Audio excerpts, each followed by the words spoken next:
Hey, good morning guys and welcome sa subject natin, ES 101 Theory of Structures, and for today, we will be discussing equilibrium, determinacy, and stability. Okay, so the outline of our session today is as follows. So we will be discussing equilibrium of structures, and then we will talk about kung ano ba yung idealized structure. And then we will go dun sa pag-identify or pag-differentiate ng iba't ibang type of supports na ginagamit when analyzing structures. And then we will try to determine the stability of a given structure. Okay. Then on the right side, you will see some of the learning outcomes for this particular session. Now, hopefully after the session, you will be able to recall what are the equilibrium equations. Then explain how idealize structure or how to idealize a structure. Next is to describe or differentiate yung mismong supports natin from each other. And then to identify the determinacy and stability ng given structure natin. Okay? So let's start with the equilibrium of structures. Okay? So a structure daw is considered to be in equilibrium if initially at rest, remains at rest when subjected to a system of forces and couples. Okay?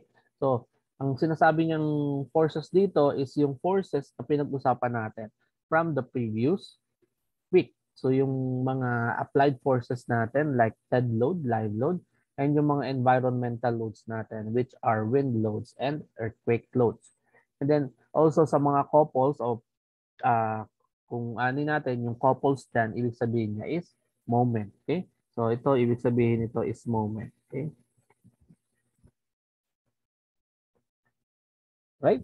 And then from that, ang sinasabi lang niya, ang structure dapat is in equilibrium, o masasabi natin siyang in equilibrium kapag halimbawa nag-apply tayo ng horizontal force sa kanya, kailangan hindi siya magmo-move kasi iba alam natin ang structure natin, minsan tinatayo siya katabi ng mga existing structure. Eh ngayon kapag tinamaan siya ng puwersa mula sa external force, hindi pwedeng mag-move yung mismong structure para tamaan yung kadikit niya. So, yun yung nire-restrain natin na mangyari. Kasi ang kailangan natin, yung structure natin will be able to sustain yung mismong shape niya when an external force is applied to it. No? Kaya dito to confirm na in equilibrium yung mismong structure natin, kailangan maisabi natin na it will remain at rest after being subjected to a particular force. Okay?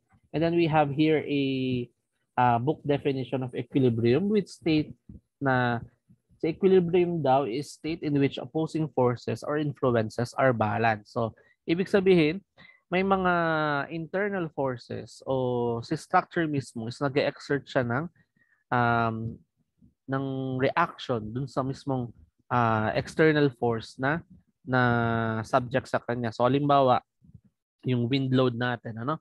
So, meron tayong structure, si wind load tumama sa structure natin.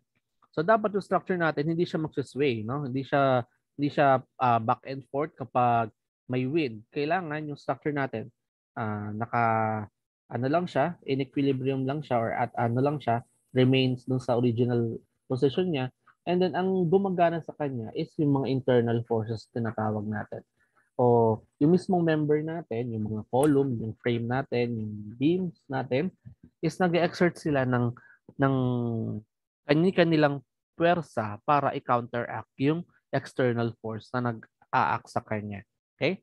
Na dito, kapag sinabi natin in equilibrium yung mismong structure, lahat ng members o part niya are also in equilibrium or nasa balance condition siya.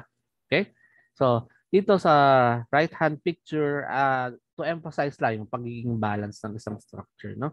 So, dito, makikita ninyo kapag halimbawa actual structure yan, although may mga structure na tinatayo talaga sa edge ng cliff, no, or sa cliff, pero as much as possible, may mga code, code related provisions na dapat hindi siya malapit talaga sa cliff kasi nga prone siya sa risk, no? So ayaw naman natin na every time papasok po tayo sa structure, meron tayong uh, uh, tense na nararamdaman kasi anytime baka malaglag siya pag halimbawa sobrang dami dun sa edge na tao, baka mamaya mag-overturn o mag-tilt yung mismong structure, which is dapat kung para masabing sound yung pagkakakonstruct sa structure, dapat in equilibrium siya. Okay? And then we go further kung paano natin ma-identify na in equilibrium nga yung structure. So sabi, all the forces and couples daw. So dito again, yung couples na inaano is yung moment. Okay? So baka malito lang kasi magba-Valentine's na, baka puro couples ang nasa isip natin. Okay? So including supports, reaction, acting on it must be balanced each other. Must neither be a resultant force nor a resultant couple acting on the structure. So meaning, dapat lahat ng pwersa na pwede tumama sa structure natin, dapat lahat sila is ma-taken care of ng mismong structure natin. Kasi kung halimbawa may sobrang reaction o may sobrang pwersa na hindi kayang kargahin yung structure natin, ang mangyayari sa structure natin syempre is magkakaroon ng significant deformation o kaya masisira siya o uguho siya kapag hindi niya kayang suportahan yung mga pwersa na yon. Na di ba, napag-aralan natin from previous discussion na itong mga external loads na to is approximate lang natin kina-calculate. Pero si mga code natin is yung nakalagay na value sa code are based from past experiences which considers yung mga nangyaring um, instances before na halimbawa sa particular load na to, gumuho na siya. So, ginagawa ni code kaya siya nagkakamera ng update is ina-adjust niya yung values ng mga nilalagay niyang values na gagamitin natin for design para alam natin na walang resultant force o sobrang pwersa na matitira and to stay na in equilibrium lang yung structure natin. Okay? Then in general, para makuha natin na in equilibrium siya, dapat masatisfy natin yung tinatawag na equilibrium equations natin. Na from our static of rigid bodies na subject is diniscuss na siya. Ito yung formulas na yon in three-dimensional space. So meron tayong summation of fx, summation of fy, summation of fz, and then we have moment dun sa respective axis niya. Okay? So itong given sa atin dito, itong anim na to, naka-apply siya sa ganitong axis. Okay? So yung iba x and y, ito yung sanay tayong axis. And then si z is yung perpendicular dun sa plane na yon, dun sa axis na x and y. So yung fx is summation sa lahat ng direction na to, yung horizontal direction natin. Yung fy is summation ng lahat ng vertical. And then si fc is lahat ng out of plane na direction natin. Or kung halimbawa sa papel siya nakalagay, ito yung out of direction na forces natin mula dun sa mismong x and y axis natin. And then for moment, summation ng moment papunta kay x. So ibig sabihin kung right hand rule tayo, kunin niyo yung right hand niyo. Kung nasan si x na direction, then niyo isusunod yung direction ng thumb. And then yung curl ng fingers ninyo, yun yung positive sense nung mismong direction ng moment natin. So ibig sabihin kung itong figure yung susundin, yung right hand natin, and then thumb, kung saan yung direction ng x, yung direction ng curl ko is paganto. So ibig sabihin, yan yung positive sense nung moment natin. So, yan yung positive niya. Okay? For y, so y yung thumb, ganun. Tapos, pag ganito yung curl ng fingers ko. So, ibig sabihin, pag ganito yung positive sense niya. Then, for z, sunod lang yung z. Tapos, kung saan yung curl, yun yung positive sense niya. Okay? So, yan yung consideration ng mga positive sense kapag moment. And then, kapag yung x and y natin, kung saan yung direction, so, dito, yung direction niya to the right, yun yung positive, yung upward, yun yung positive. Then yung out of plane, yun yung positive. Okay? Pero when dealing with structural analysis of beams lang, which is the focus of our subject, we can focus ourselves lang with the planar o yung coplanar forces lang na X and Y lang. Sa plane XY lang tayo. So meaning, dito lang tayo sa XY mag-base kasi all of our problems then will be presented in the XY plane lang. So yung beams natin is along its length lang yung pag-uusapan natin na behavior in the future. No? So mula dito sa anim na to, ang pinaka-focus lang natin will be yung summation of fx which is in sa horizontal, summation of fy which is sa vertical, and then we have yung summation of moment about the z-axis. So ibig sabihin, yung kanyang bending sa mismong axis niya. So let's say meron tayong beam, no? So ito yung beam natin in longitudinal. Okay? And then ito yung axis natin. Ito yung x, ito yung y. Ito yung z natin, yung paharap, no? Kaya nilagyan ko ng bilog doon sa gitna. Okay?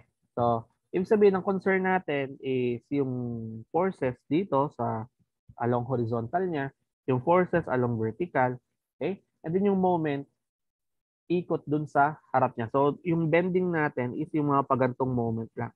Halimbawa. So, ang consideration natin, yung beam natin is magda-deflect lang siya ng paganyan. Okay? So, along its length yung application ng mismong moment natin. So, example lang to nung kanyang deflection or nung kanyang pag nag-deform siya. Okay? So, again, ang focus lang natin is this one for horizontal. Ito for vertical. And then to moment perpendicular dun sa XY plane natin. Okay? So, yun yung magiging focus natin for the subject. Alright, so okay tayo dito na kapag sinabi kung ilan yung equilibrium equation natin for this subject, ang sagot natin is meron tayong tatlo, which is summation of fx, summation of fy, and summation of mz. Okay? Right? Next. We go do sa tinatawag nating idealized structure. So before applying yung mga equilibrium equations natin, na again yung tatlo, fx, fy, and mz, it is imperative na i-discuss natin na an exact analysis ng structure can never be carried out sa kahit saan kayo mangyari. No? So hindi natin siya ma-predict accurately. Kasi unang-una, yung load na ina-apply natin sa kanya as assumption for design is based from assumption lang din o approximation na ginawa ng code. Okay? So, yung sa actual, kapag halimbawa nakatayo na yung structure natin, iba yung magiging performance niya o yung mararanasan yung forces compared dun sa dinesign natin. Pero in design or in analysis, dapat yung assumption natin to be safe is always greater than dapat dun sa actual natin. Kaya yung mga assumption and approximation na nakalagay sa code, medyo na yon, naka-round up na yon. Or meron na siyang factor na para to accommodate na dapat mas malaki yung madedesign natin kumpara dun sa actual na mararanasan ng structure natin. Okay? Since yung mga estimate nga always have to be made out of loadings na din-develop natin from the previous lecture, yung strength ng material natin will also matter dun sa pag-identify ng mismong analysis ng structure natin. Okay? And ang kailangan ngayon is matutunan natin mag-develop ng free-body diagram o pag-idealize ng structure natin into a much more simpler sense. Okay? So makikita tayo dito, meron tayong sample ng frame, okay? Na meron tayong column, okay, na naka-bolt sa ground surface. Then meron tayong beam connected dun sa column, okay? Kita natin, naka-bolt din siya. And then at the end of the beam, meron tayong cable na nakalagay, okay? So kung i-analyze natin yan as is na ganyan, baka madaming question na mag-arise, no? Pwedeng, halimbawa, baka maisip ninyo, paano kung ngayon i-analyze, may bolt dito, anong magiging epekto ng bolt na yun? Kaya, ano yung mga nakalagay dito na bolt? ano yung magiging effect niya pag in-analyze ko. Kaya yung thickness niya, yung kapal niya, ano yung magiging effect niya. Tapos to, di ba may hook pa siya. Eh paano yun? Meron pang naka-connect dito yun. Okay? So to simplify yung mismong analysis natin, pwede natin siyang to represent. Ito yung stick model. Ito yung tarawag nga natin. Free body diagram. Okay? Which is ito. Free body diagram. Yung FBD yung tinatawag natin. Na dito, since yung thickness ng column natin, anong member natin, is insignificant compared dun sa length niya. No? So, kung mapapansin natin, in meters to, yung mga length nito. And ang thickness natin, in lang siya measured. Na kapag sa bahay yan, very seldom nalalampas yan ng 1 meter. Kaya kung titingnan mo, yung thickness niya, compared dun sa magiging length ng member, napakaliit na proportion niya. Okay? Kaya kanya-consider natin na line element na lang yung mismong column natin. Kasi kailangan natin yung distribution ng force lang eh. So, paano matatransfer yung force dun sa isang member papunta dun sa kabila hanggang mapunta siya sa foundation. Pero tayo, sa beam lang ang focus natin. Ngayon, paano ngayon susuportahan daw ni beam itong F na to na galing dito sa cable na to? Kasi ito naman, ito provided to ng supplier eh. Kaya hindi natin problema ang design niyan. Okay? Ang kailangan natin i-focus diyan is yung load na kaya niyang i-carry, which is yung F. Kaya dito sa idealize natin, naka-attach lang yung F natin na yun dito sa location kung saan siya naka-indicate, which is 3 meters from the left end ng beam natin. Okay? And yung pag-analyze nito, along dun sa center line, syempre. Okay? So, itong mga to, center line to. Itong assumption ng stick na to, center line yung member natin. Okay? Question?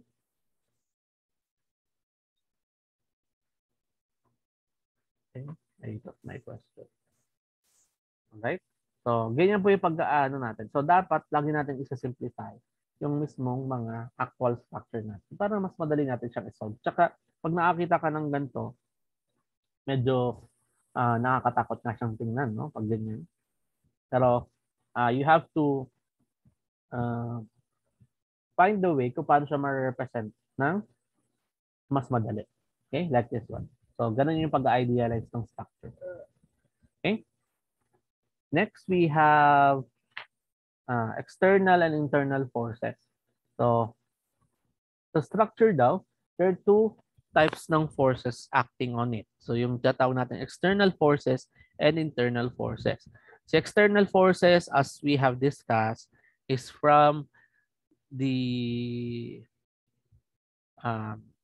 loads na inassume natin na ma-apply sa kanya. Okay? So, this can be our superimposed dead loads, okay, yung live load natin, o yung external loadings natin. So, meron tayo dito na sa external forces, pwede natin siya to classify it as applied forces tsaka reaction forces. Okay? So, yung applied forces, ito yung mga loads. Okay? Then sa reaction forces, ito yung mga galing sa mga support natin. Na later, di-discuss natin kung ano yung mga forces involved kapag ganito yung itsura ng particular support. So, meron tayong di-discuss na tatlong klase ng support na gagamitin natin all throughout the semester para to calculate yung mga reaction forces tinatawag natin. Okay? Then we have also yung internal forces o ito yung nade-develop na pwersa, no? Katulad ng sinabi ko kanina, na kailangang i-produce ni member, no, ni beam para i-counteract yung mismong naka-apply na support sa atin, na naka-apply na force sa atin. So, this is developed within the structure, okay? Developed within the structure and hold various portions of it together. So, kailangan yung internal forces natin cancel each other para kaya hindi siya nag-a-appear dun sa equations of equilibrium natin. So, meaning, yung equations of equilibrium natin, ilan nga po ulit yung equations of equilibrium natin? For checking, ilan nga po? Anyone? Tatlo po. Okay. Tatlo po. So, thank you. Yung equations of equilibrium natin is dito lang siya mag-a-apply sa external forces natin. Okay? And for the internal forces, ito is later na natin siya pag-aaralan. So, dito papasok yung mga tinatawag natin compatibility equation.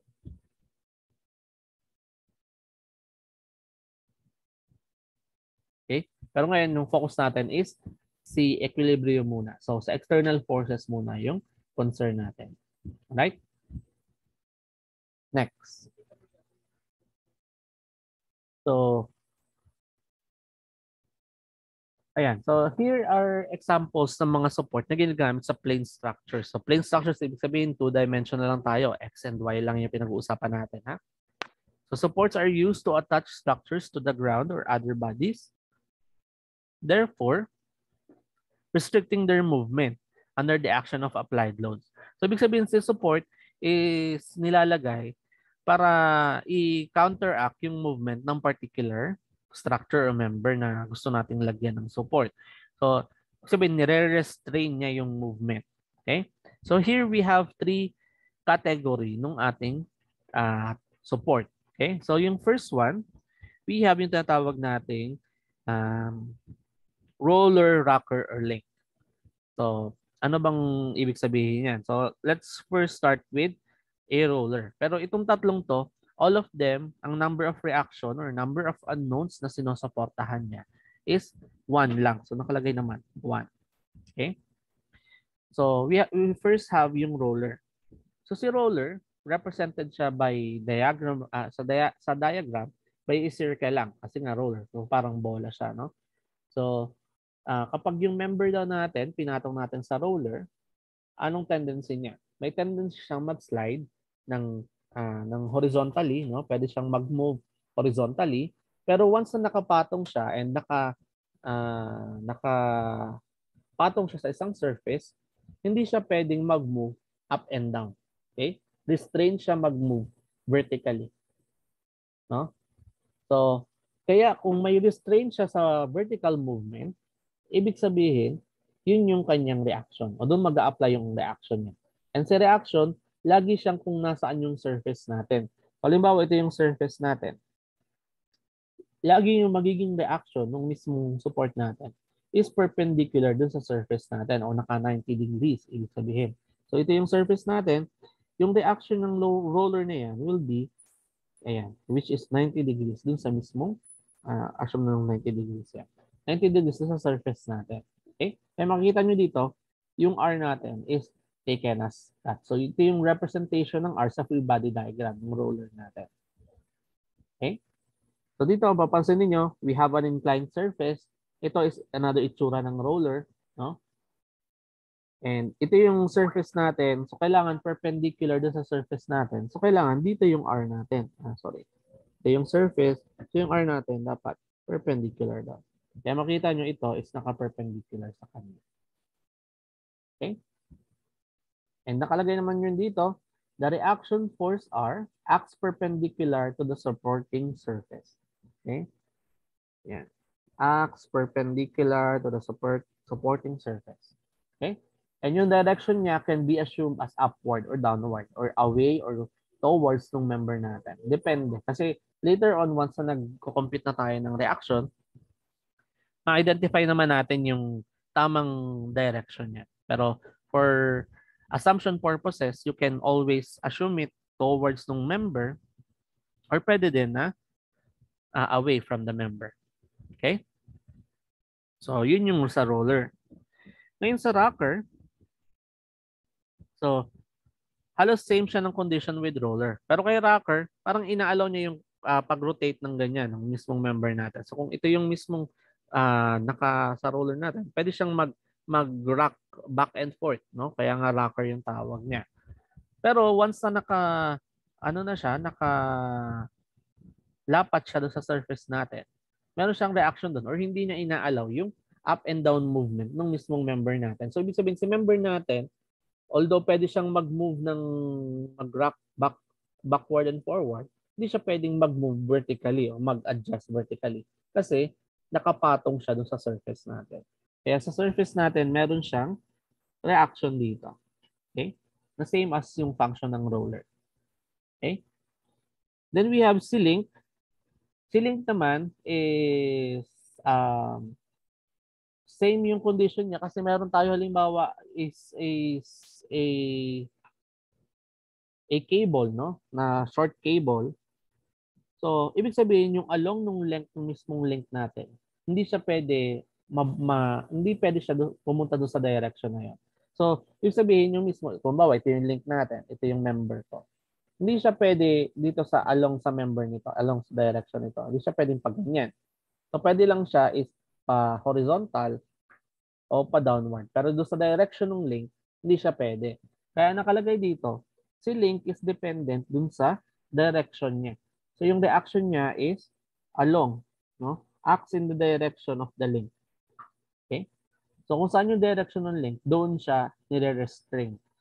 So unlike dito sa dalawa, kung saan yung surface, doon siya naka-restrain.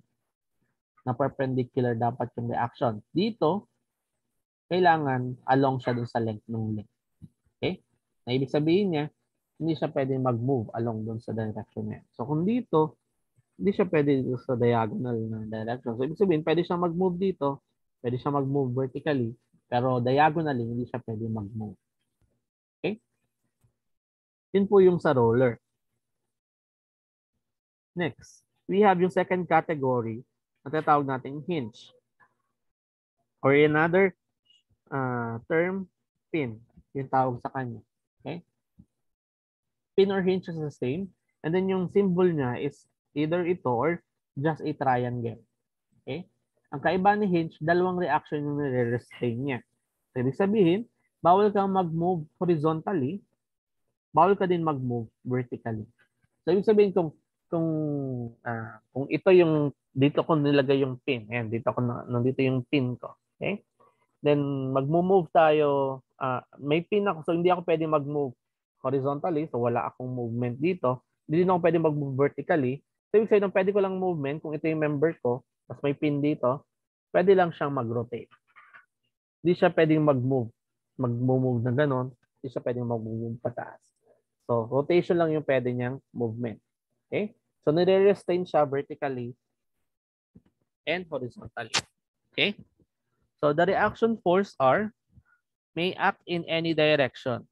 So, depende kung sa assumption ninyo. Pero usually, mas convenient na siya is i-represent dun sa components niya, which is yung horizontal and vertical, which are Rx and Ry. Okay? Yung magnitude niya are unknown, yun yung kinakalculate natin when designing sa structural analysis. Okay? So for hinge, again, two forces. Okay? Ito yung two reaction forces yung meron siya, which are yung vertical and horizontal, yung nire-restrain niya. Okay? Then last, yung third is fixed na siya. So ibig sabihin, hindi na talaga natin ina-allow ng kahit anong movement yung mismong structure natin. So si fixed, kahit mag-rotate, hindi na siya pwede. Yung kaninang example natin, kung ito, hindi na siya pwedeng mag-ganyan. Okay? Hindi na siya pwedeng mag-move vertical at horizontal. So example nito, halimbawa, yung terrace natin. Siyempre, ayaw natin yung terrace natin pag may loading o pag may tao magbababa kasi mabigat, no? Or pag walang tao is babalik doon sa original niya. Okay? Ayaw din naman natin na para siyang nagaganyan, no? Nagaganyan ng movement. Once na may tao, may loading siya doon. So sa fix, nire-restrain na niya lahat ng movement. So yung moment natin is restrained. Yung vertical and horizontal axis natin is also restrained. So, consists of two component ng force, yung Rx, which is yung horizontal, and Ry, yung vertical natin, and a couple of moment M. So, yung rotation natin, ibig sabihin. Okay? So, pag fix, magiging tatlo lang po yung ating reaction. So, ito yung tatlong different support reactions na gagamitin natin all throughout the semester. Yung first one, roller, rocker, or link, which has one unknown reaction. Yung hinge or pin na merong dalawa, and then fix merong tatlo. Okay? So, yun lang naman yung kailangan yung itandaan. Okay? So, before we proceed, do you have any clarification muna dito sa type of support natin? If none, may I see reaction lang kahit thumbs up to verify. Okay? So, thank you so much. Alright? Thank you. Okay, so now that we know yung support reaction natin, I think we are now ready to identify na muna yung stability ng mismong structure natin. Kasi kailangan malaman natin kung stable ba yung structure natin before we can analyze. Okay? Kaya dito, we will now discuss yung determinacy and stability ng structure. And in stability, a structure can be categorized into three. So we have yung unstable structure, determinate structure, and indeterminate structure. So first we have unstable structure. So an unstable structure does not have enough connections to be stable. Okay? So anong example niyan? So let's say we have a frame. Okay, let's say nilagyan ko ng hinge, no? Sa support, based from the support, hindi siya pwedeng mag-move horizontally tsaka vertically, no? So, okay tayo doon.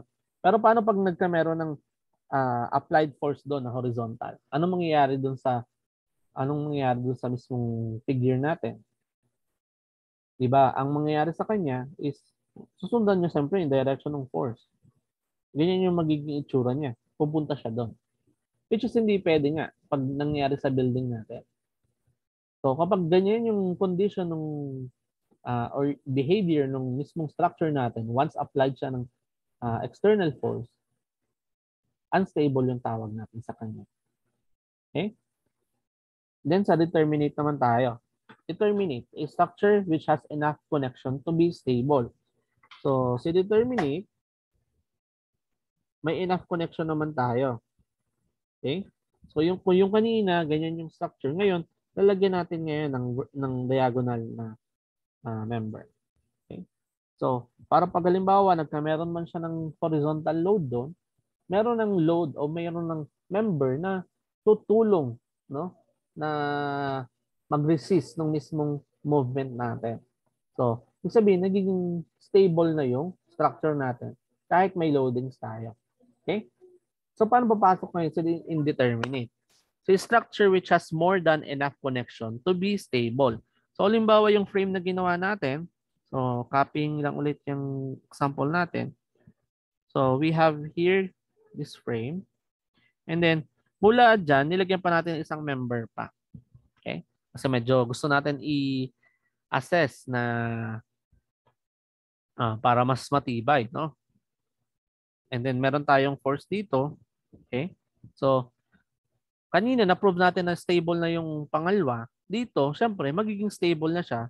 Pero ang problema, magiging kulang na yung equilibrium equation natin to satisfy mismo yung equilibrium natin dito.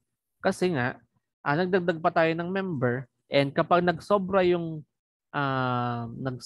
reaction natin doon sa required number which is yung 3, kapag halimbawa reaction natin is greater than 3 na, magiging indeterminate na tayo. Okay? And yun tatawag na indeterminate structure. Na yung other forces nun, para ma-solve mo yung other reaction or other forces dun sa loob ng structure, kasi gagamitin mo yung tatlo, di ba? Eh nagsobra ka. So, hindi na pwede yung summation of fx, fy, and mz. Kailangan magkakameron na tayong tinatawag na kanina na compatibility equation. Now, for now, hindi muna natin i-discuss kasi ito is para sa finals nyo pa. Okay? Pero ito yung sa internal forces na yung concern nitong compatibility equation natin. So ngayon, kapag halimbawa, yung R natin, yung reactions natin is na greater than 3, sasabihin lang natin na indeterminate siya. And then yung sobra, yun yung tinatawag nating degree of indeterminacy.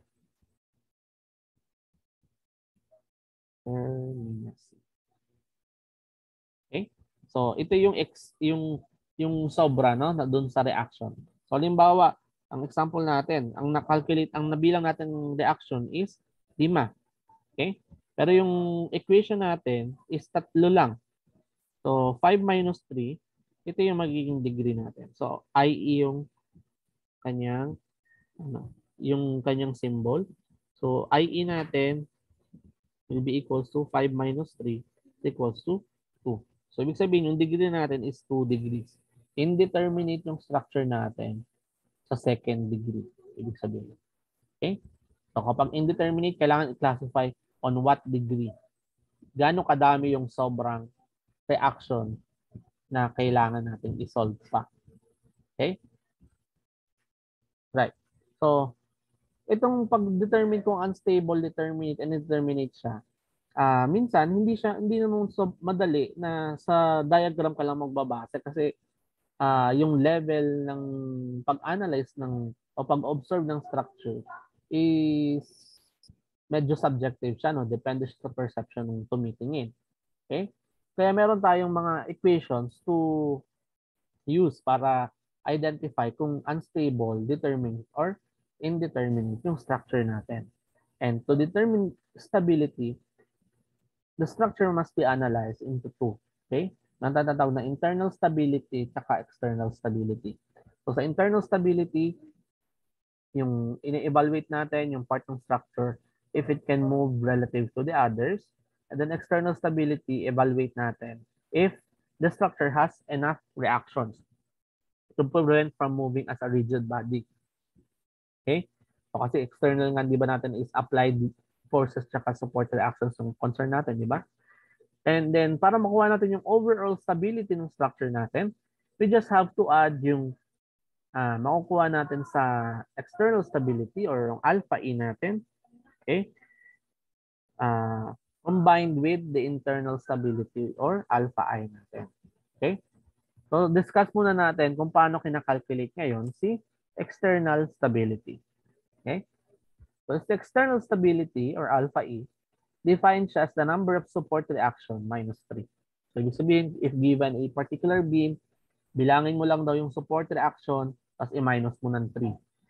Kung ano yung sobra, yun yung magiging, yung conditions natin, if yung alpha E natin is less than 0, siya ay unstable. Okay? Kapag si alpha E is equals to 0, siya ay stable.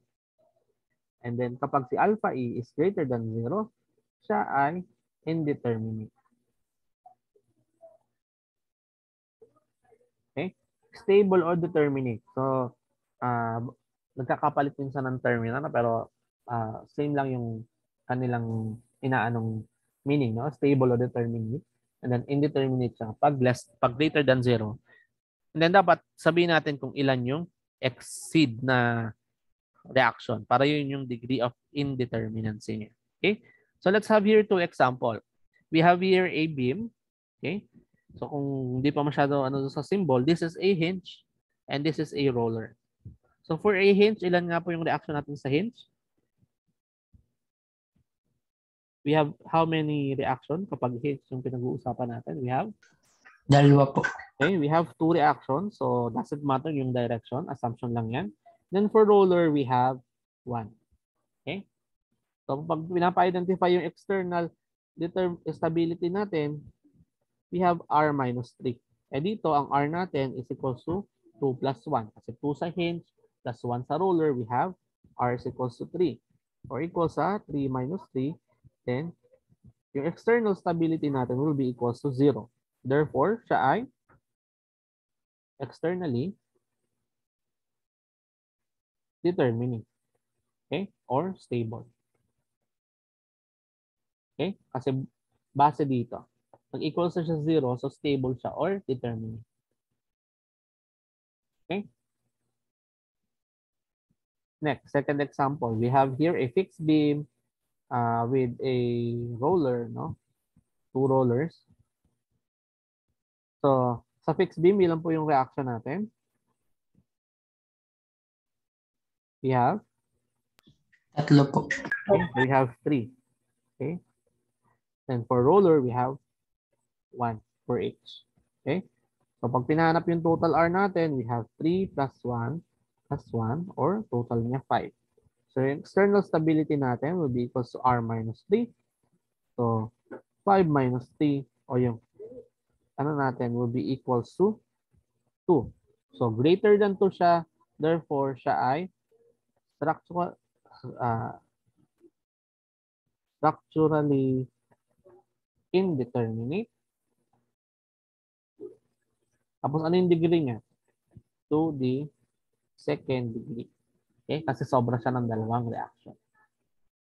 Okay? Or pwede, lalagay niya ay externally indeterminate. Okay? Externally indeterminate to the second degree. Okay? So, matter of counting lang siya nung reactions natin. Okay? Pero hindi ganun lagi yung case. Meron tayong exceptions, syempre. Okay? May two exceptions tayong susundin which are as follows. Yung first one, if all supports are parallel, the structure is unstable. So let's say, itong nasa right side natin, we have three rockers, no? So alam natin rockers, meron siyang vertical lang din. So yan, so lahat ganyan yung position niya. Eh paano kung ang maging external force natin is horizontal? Anong mangyayari doon sa structure natin? Since siya ay rocker lahat. Di ba magbo-move siya? Which is dapat hindi. Dapat in naka-restrain lang siya doon sa lugar niya.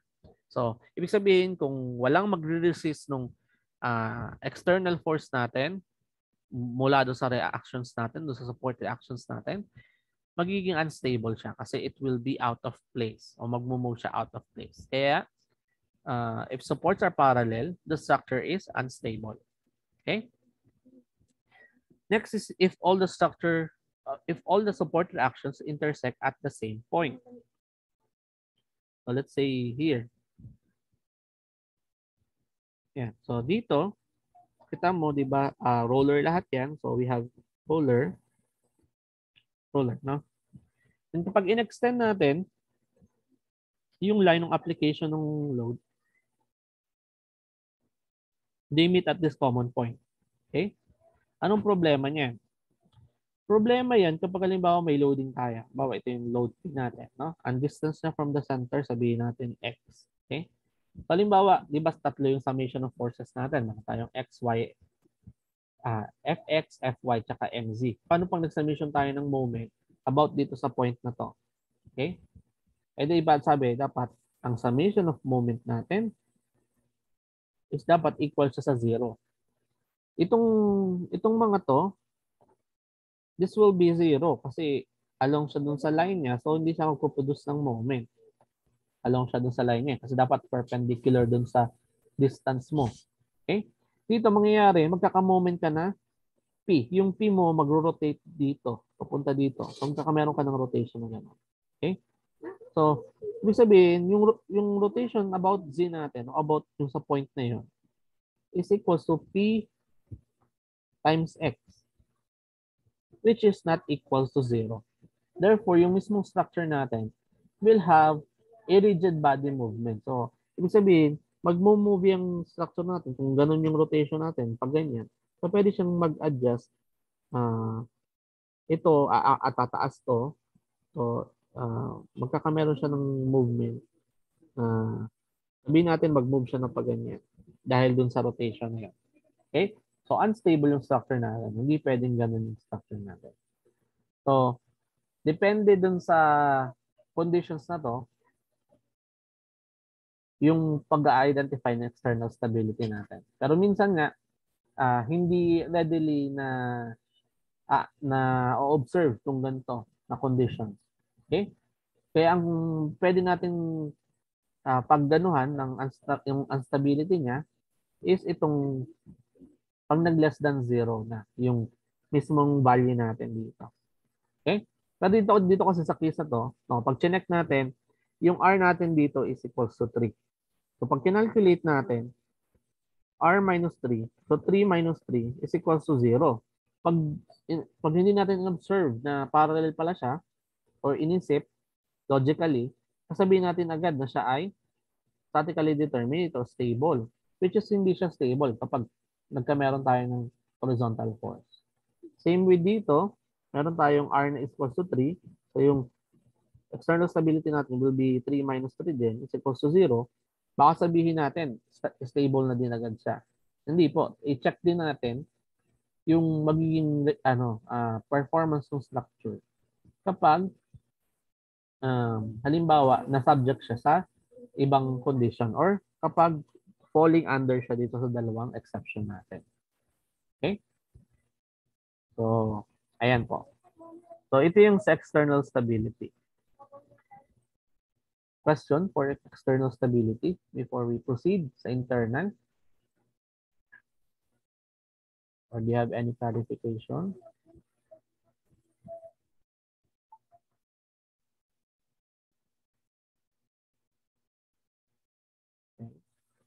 Right? So, punta tayo sa internal stability.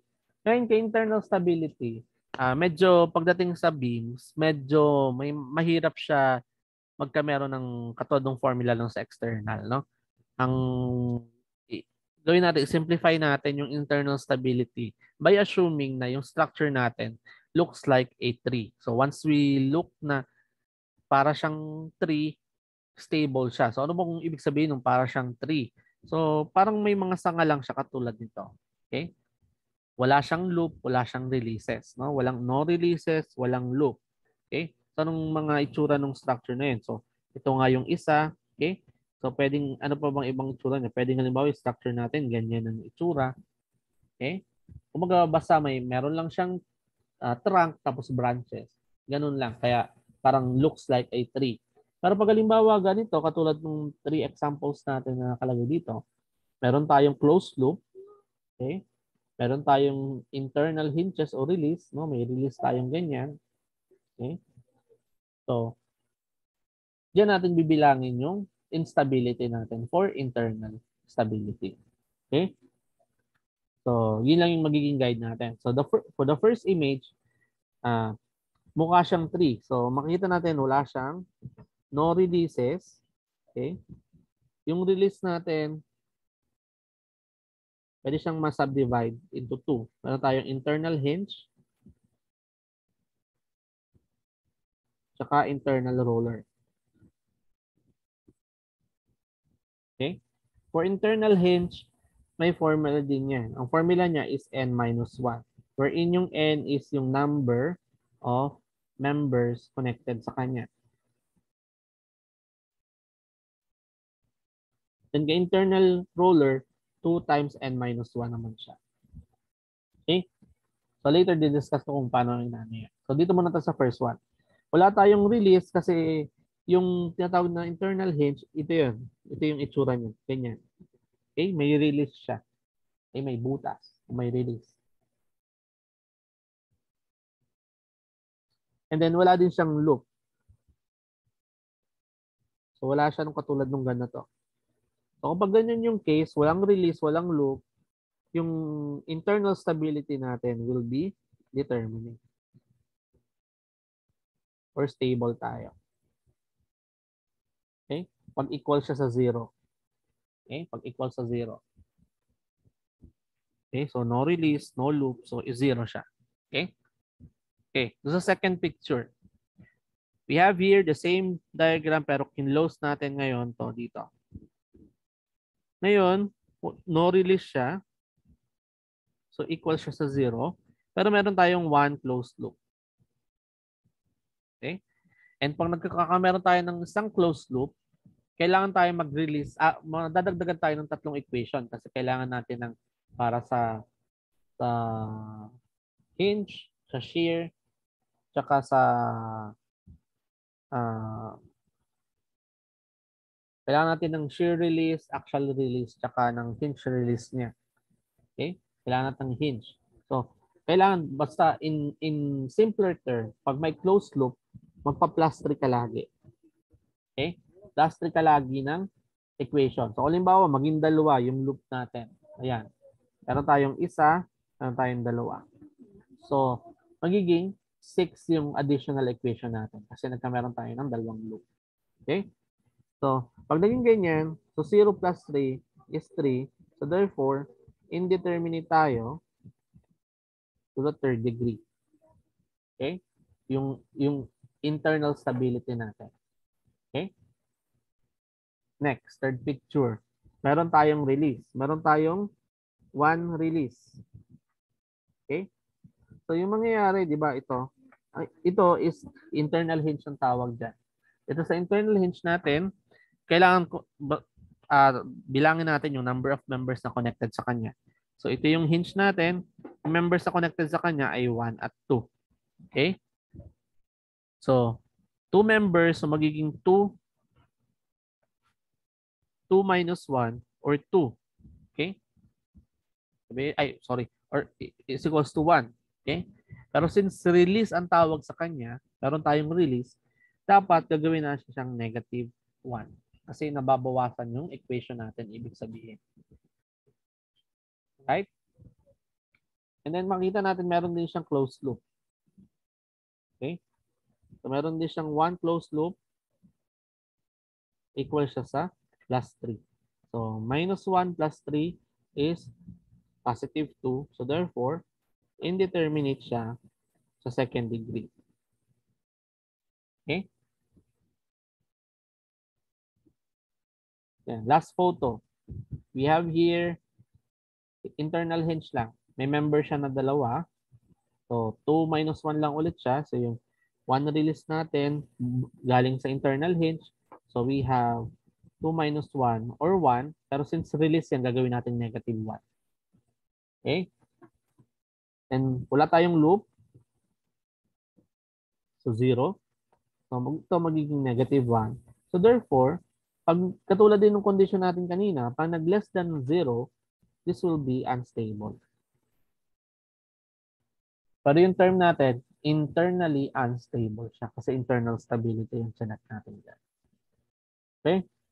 So, ito yung paano pag-identify para sa internal stability. So, do you have any question muna before we proceed sa mga example problems? A clarification. So, in simpler analogy, kapag may release, gagamitin mo lang tong formula na to. Depende sa number ng members na nakakonect. Tapos kailangan naka-negative yung number, kaya may minus, no? And then kapag may loop, laging plus 3 ng plus 3. So same din. Kung halimbawa, sa isang problem, magkasama is merong internal hinge saka internal roller, pag-a-addin mo lang yung total ng number nila, tapos naka-negative yun kasi release nga siya. Ano ba itsura ng internal roller? Internal roller, itsura niya is, halimbawa, ito yung beam, then may roller, then meron siyang beam. Okay? Yan yung internal roller na tinatawag natin. Okay? Later, may example tayo niyan. So, para mas ma-identify natin. Right? So, dito, yan. Hanapin na natin ngayon yung determinacy o stability ng mismong mga diagram natin. Okay? Nasabi natin kanina, ang overall stability natin will be equals dun sa external natin plus internal natin. Okay? So, identify na natin parehas para hindi sayang tong example na to. Okay? First one is to identify yung mga support natin. So, for fixed, meron tayong ilang support. Dito sa left side muna tayo. We have how many reactions per fixed sa A?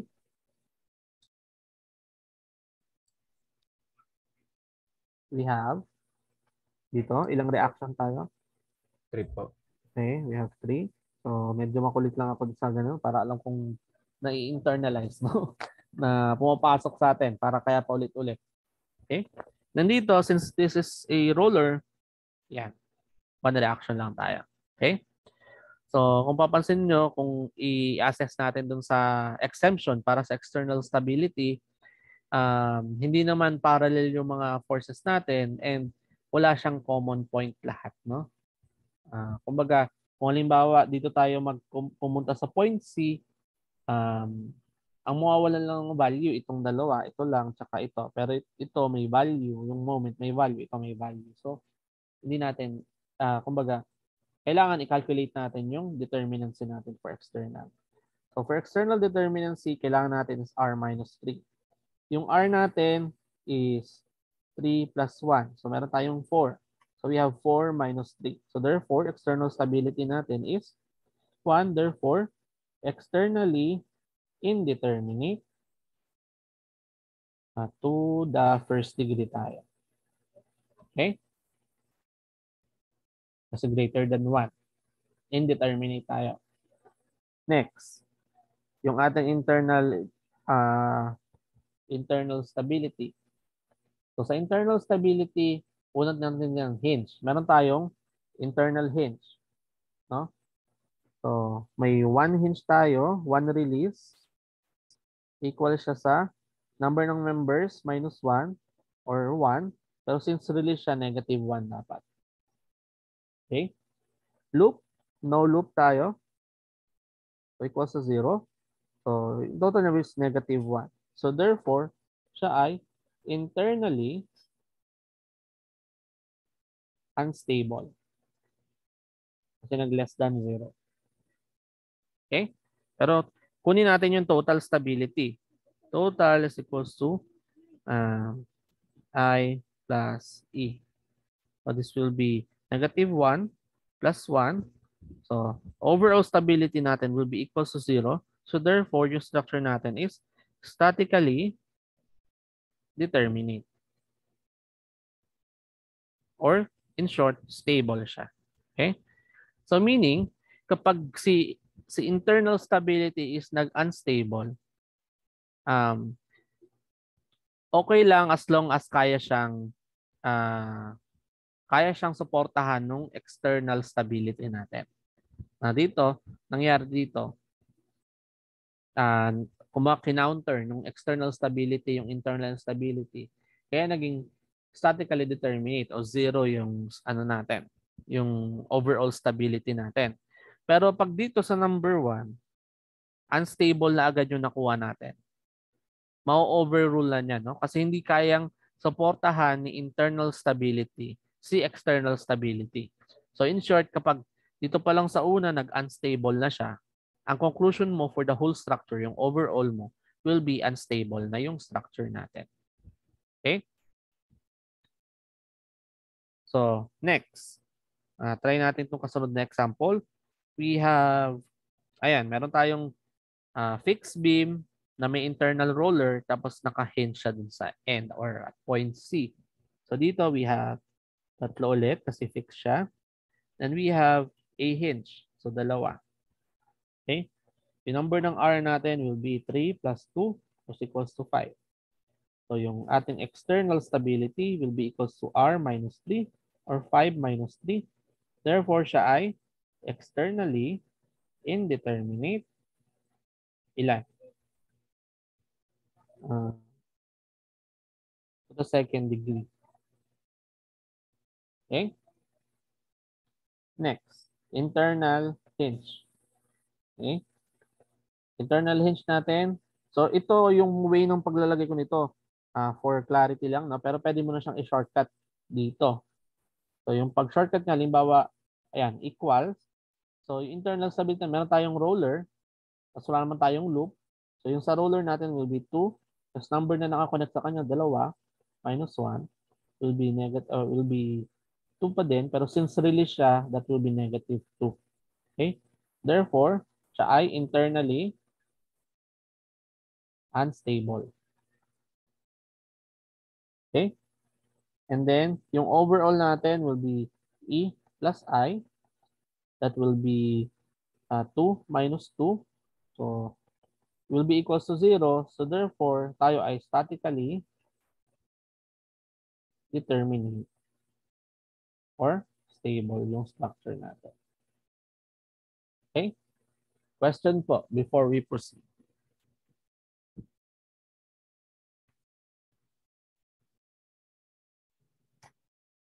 Okay?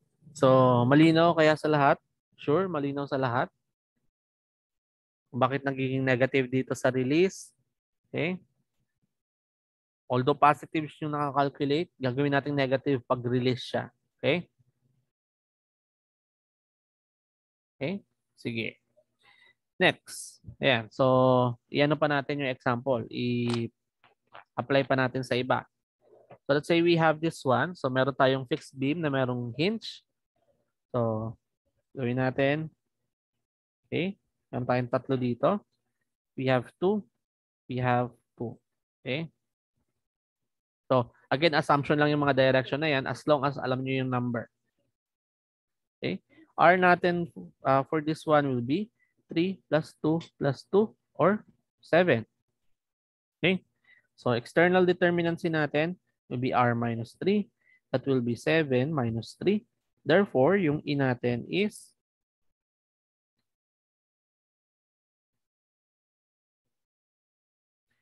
statically indeterminate. Ilan? Ilan yung natira? 4th degree. Okay? Then internal stability tayo. Sa internal stability, meron ba tayong release or internal roller, internal hinge or roller? Wala. Meron ba tayong loop? Wala. So this will be 0. Therefore, internally, siya ay stable. Okay? Pero kailangan natin siyang ipunin yung overall stability natin. That will be E plus I. So 4 plus 0 is equals to 4. Therefore, yung structure natin is statically indeterminate to the 4th degree. Okay? So, yun yung ano natin. So, kung halimbawa sa question sa exam, pwedeng itanong is ano yung external stability? So, ito yung sagot natin. Ano yung internal stability? And then, ano yung overall stability? Pwedeng ito. Pero kung walang nakalagay kung external stability or overall stability, laging dito tayo sa overall yung pinakasagot natin. So, halimbawa sa questionnaire, walang nakalagay kung external or internal stability yung pinag-uusapan natin. So, dapat yung overall yung isasagot natin. Okay? Kung ano yung overall, yun yung magiging sagot do sa question. Unless naka-indicate kung ano yung external, ano yung internal, and then ano yung overall. Okay? Next, for the right side. Okay.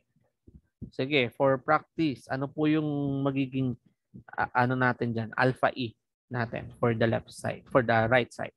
Okay? Patry po, ano yung magiging alpha E natin? I'll give you 1 minute to try. Ano yung magiging alpha E for this particular figure?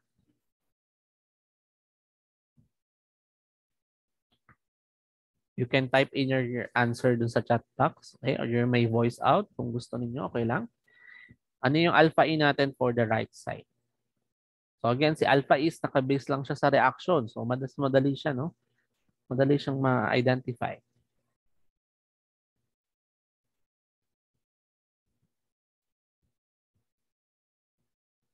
So, ano ba yung mga reactions natin? We have, ano yan? Yung mga figure natin na yan.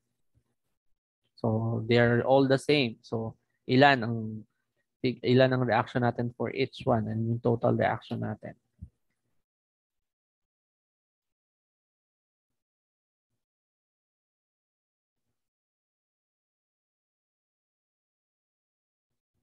Anyone? Gusto mag-try kung ilan ang ating external stability?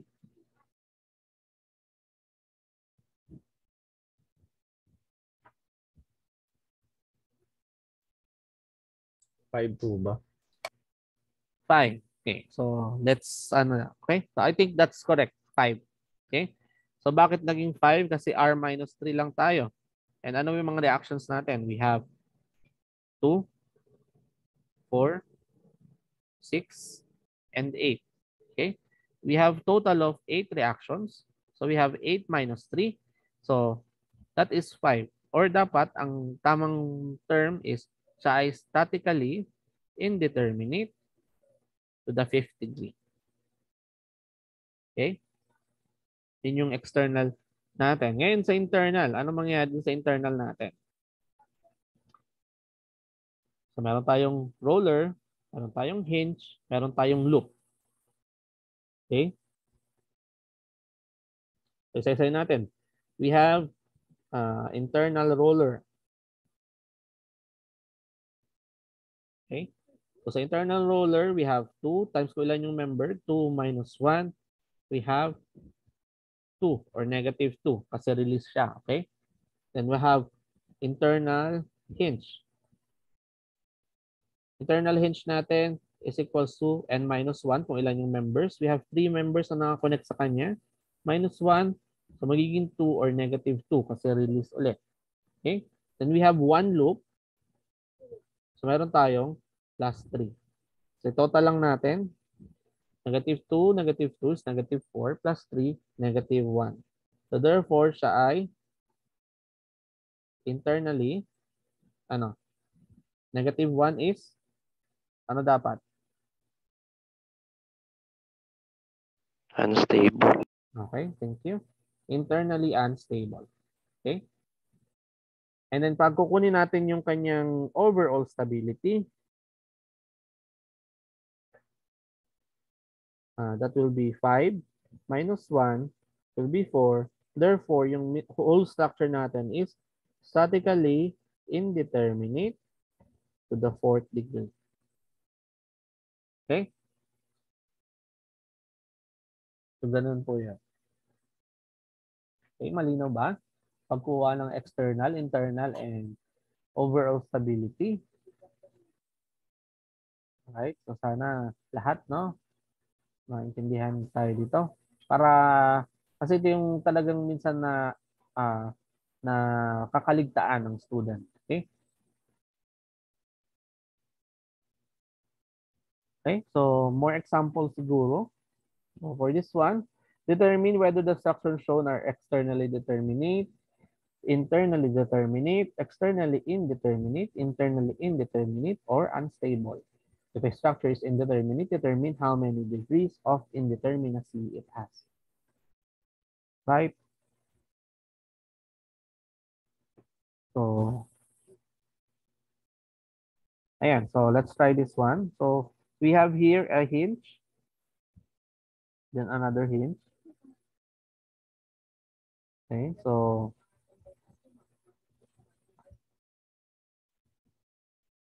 ayan. So, sa external stability natin, anong mangyayari? This will be R minus 3. Reactions natin is 4 minus 3 equals to 1. Pero anong itsura ng structure natin? So, kung halimbawa sa isang point, mag-moment tayo, may matitira. Okay? So, kung may load, may magka-counteract. Yung line of action, hindi. So, okay lang to, no? So, ibig sabihin tayo ay, so first one is externally indeterminate sa first degree. Okay? Ayan. Next, sa internal. So, we have an internal hinge. So, -1. Okay? Assuming kinalculate nyo siya ng ganito. Okay? So, -1 agad yan. So, therefore, siya ay internally unstable. Okay? Pero, ito, yung overall natin will be equals to 1 minus 1, which is equals to 0. Therefore, yung whole structure natin, overall stability niya is statically determinate siya. Okay? Or stable. Okay? Letter B. Reactions natin, ito, and ito. Okay? So, upon looking at our diagram, makikita natin that they are meeting at the same common point, lahat ng reactions natin. Okay? Therefore, yung external stability natin is unstable na agad. Okay? May common point of, ano siya, concurrent siya. Ibig sabihin, may single point silang minimita. Okay? Na once na yung external natin is unstable, therefore yung overall stability natin is also unstable. Okay? So no need to calculate for the internal stability. Laging unstable na siya. Okay? Then last, we have these two. So we have hinge. So dalawa. We have a roller, isa. So for external, we have R minus 3 or 3 reaction minus 3 is equals to 0. Therefore, siya ay externally stable o determinate. Externally determinate. Okay? Sa internal, wala siyang hinge, wala siyang roller, internal hinge and roller. Pero meron siyang isang closed loop. So, plus 3 tayo. Therefore, siya ay internally determinate to the third degree. Okay? And then yung ating overall will be, yan, external plus internal, that will be 0 plus 3. Therefore, statically indeterminate to the third degree, yung structure natin. Okay?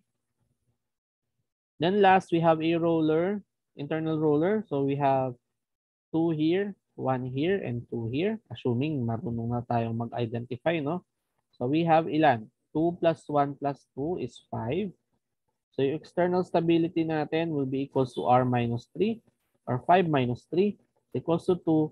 Therefore, externally indeterminate to the second degree. Okay? Then for our internal stability, we have an internal hinge na meron siyang connection na dalawang member. So, 2 times 2 minus 1, that will be 2. Pero since release yun, negative 2. Okay? Therefore, internally unstable siya. Okay? And for our overall stability, again, just the addition of the internal and external, we have 2 minus 2 is equals to 0. Therefore, statically determinate yung structure natin or tinatawag natin stable siya. Okay? All right. So, I think this ends our lecture for today. If you have questions, you may raise your questions now or clarifications. Or if you don't have, we will have this as our end na ng session natin.